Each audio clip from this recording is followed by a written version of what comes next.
तो बोलती थी कि एक्वेरियम पे फिश को तो देखेगा ना तो बहुत मस्तियाँ करेगा। इसका नाम क्या है? जिंजर। इसका नाम जिंजर है। बोले ये बोले बहुत गर्म है, इसको ठंडक बहुत चाहिए। चल जिंजर आजा यार।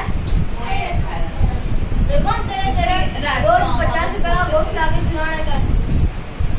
अब बाबा से 50 रुपए का गोश्त ले लेना।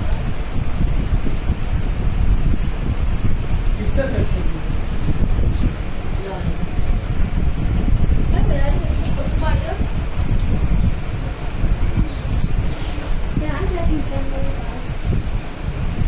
एक साइड देख इधर बैठ।